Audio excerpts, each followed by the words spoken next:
Hello, everyone, and thanks for joining us on our show, Spiritual States. Today we're going to talk about the Tree of Life. Hello, Dr. Laitman. Hello, hello. The Tree of Life, what does it symbolize? The tree of life, what does it symbolize? Well, like in our world, a tree is the symbol of something growing out of the ground, out of the still, comes out and continues growing and developing, continuing its evolution up to the point where it blossoms. There are fruits on that tree, and therefore that tree symbolizes what it conveys from the still to the animate, and from the animate to the human level, its fruits, meaning the tree of life, it feeds the whole of nature, even though that it receives only from the still, water, minerals, but still what it generates, which is the vegetative already, and what feeds off it is already the animate world and human beings.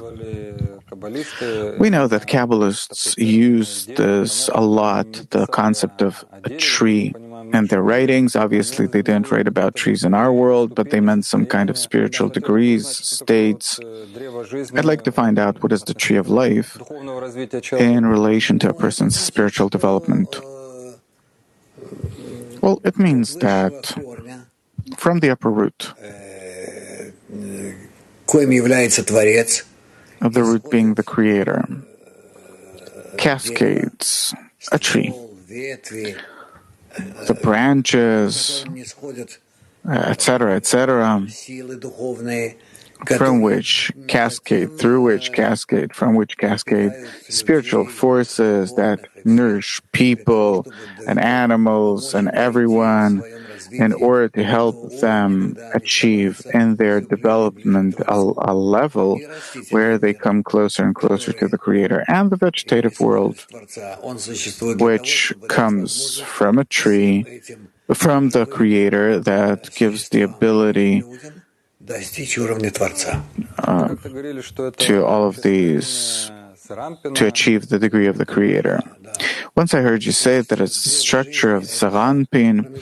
Yeah, the tree of life is an intermediate phase between the upper Sphira of Keter and the lower Sphira of Malchut, and therefore the tree of life, it exists in order to tie these two opposite categories, the Creator and the created being, that in the way that and to the extent to which the created beings want to become like the Creator, to that degree they receive the opportunity to become like the Creator and to connect themselves with the Creator.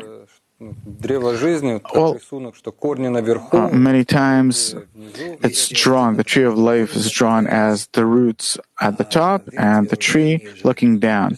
Of course, because the root is the Creator and the branches, that's already lower.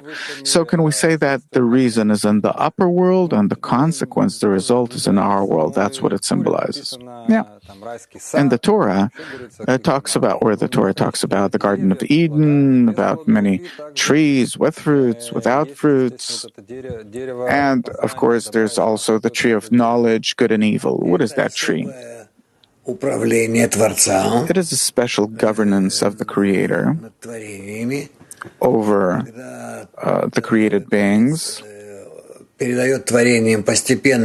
where the Creator passes on gradually His qualities onto the created beings.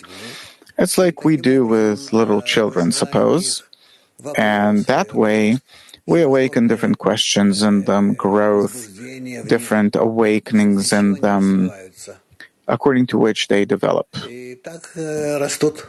And that's how they grow.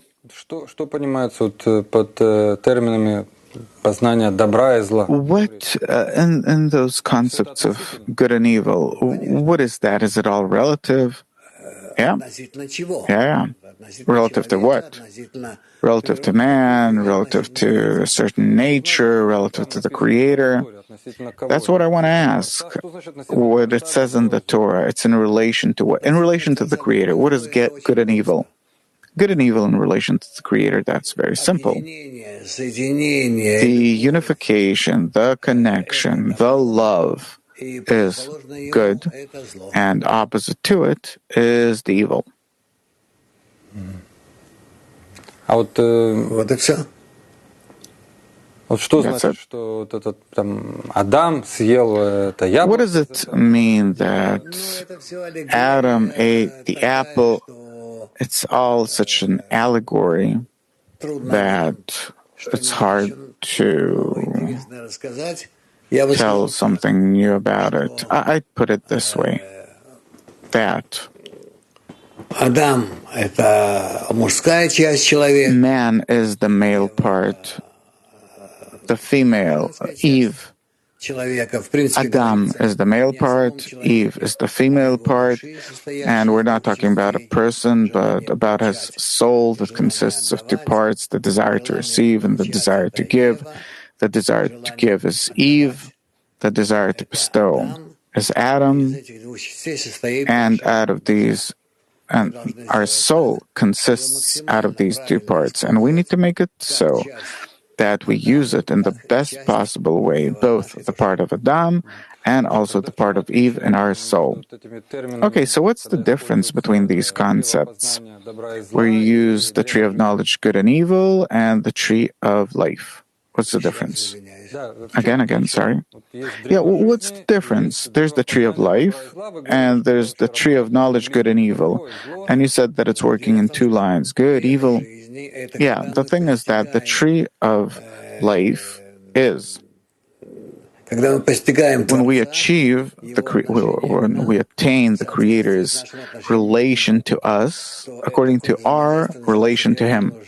So this kind of interaction is called the tree of life, and the tree of knowledge, good and evil, is such a system of interaction between us and the forces of the Creator, is where we learn how can we connect with one another and with the Creator in order to use the qualities given to us in the best possible way. So if I understand correctly, there's a process in which a person attains this upper force. The process itself follows these two lines, the good and evil, meaning a person starts scrutinizing where are the correct actions in relation to the Creator, which he calls good, where it's wrong he calls bad, and when it comes to the final correction, this state is called the tree of life. Right. This is already the final corrected state. Yeah. Okay, so why are there trees that have fruit, don't have fruit? What does it symbolize? Look, in our world, how much we manufacture and how little from what we manufacture really brings fruit, good fruit. And of course, most of our engagements have no good result, meaning fruit. The same way is the earthly life. Fauna. All this fauna. That's how it is. In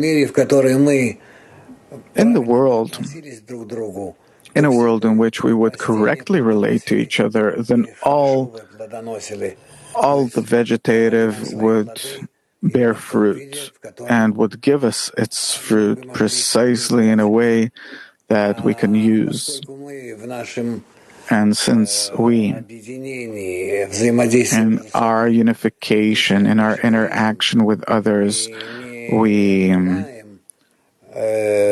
include our ego in it. We don't want to relate to each other correctly in the quality of bestowal. Then what follows is that only a small amount of our actions has the so-called coefficient of positive actions, useful actions, which are to the benefit of good relations with others. And the same we see as a result in the vegetative too. So if I correctly understand, a person in our world puts in a lot of efforts in order to achieve pleasure. The fruit symbolizes some final result of pleasure. What am I performing this action for? Right. And you're saying that if one works correctly for the sake of bestowal, for the sake of the Creator, then we'd get fruit from every action, we'd enjoy. Right. And since everything goes to the ego, then these are some small forms of pleasure that we get in our world. True. And I remember that also Balasulam wrote about it, that if a person could weigh how many efforts he puts into this life and how much pleasure he really gets, then our computer would give us a result that better not be born altogether. That's for sure.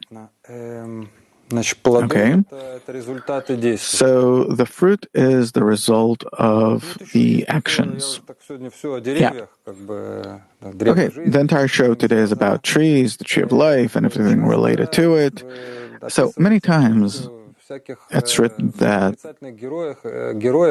different negative characters in the Torah, they're being hung on trees. What does it mean? Many times. Why on a tree? Why do they point out the tree? What will you hang him on if not on a tree? From a tree. So, in general, the negative characters, you hang them on a tree, from a tree. It means that he has exhausted all the possible good attitude that he could get from our world, and we need to finish him off. That's it.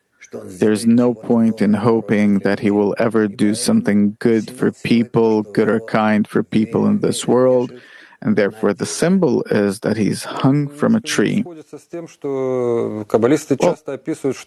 Kabbalists many times say that there's nothing in the world that you can't use, meaning that everything, even the most negative things, have a purpose, a thought behind it, and here you destroy it. No, he's not destroyed. That a person is being hung on a tree, it's not his final destruction, even where he burned.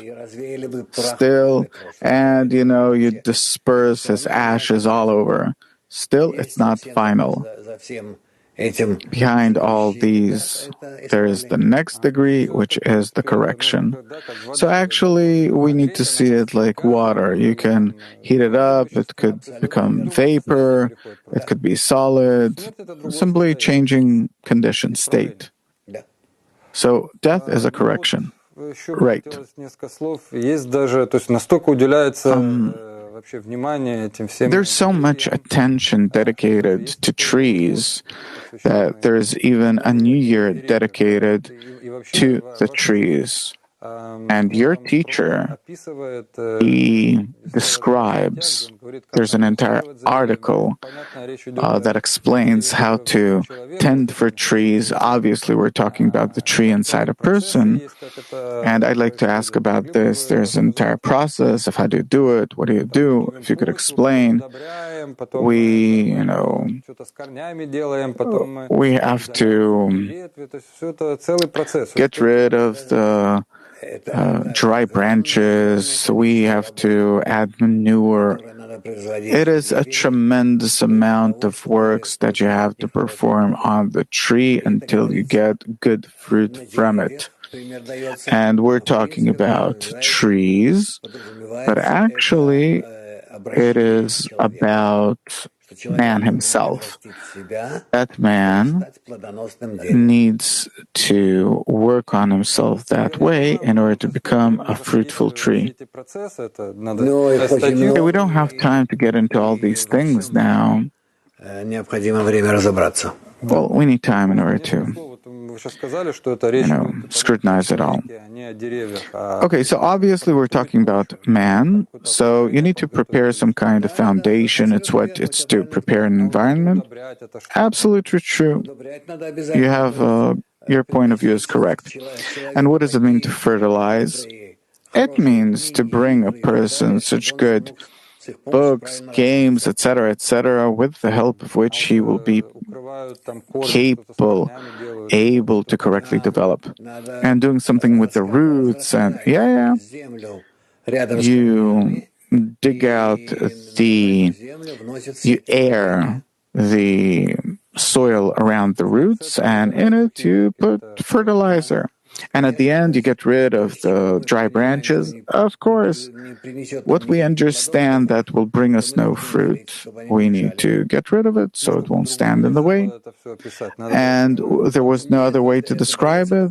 No, it's there's this full, beautiful impression given, example that it's it's amazing. Okay, the Ari has this song. The Ari is a Kabbalist from the 16th century. He has this poem, a poem that he called The Tree of Life. What is that book, The Tree of Life, about? It's all about the way the Creator governs the created beings through all the worlds, down to our lowest world, in order for us to be able to ascend through all the worlds from our lowest degree to the degree of the Creator. And that's why I called it that way, the Tree of Life.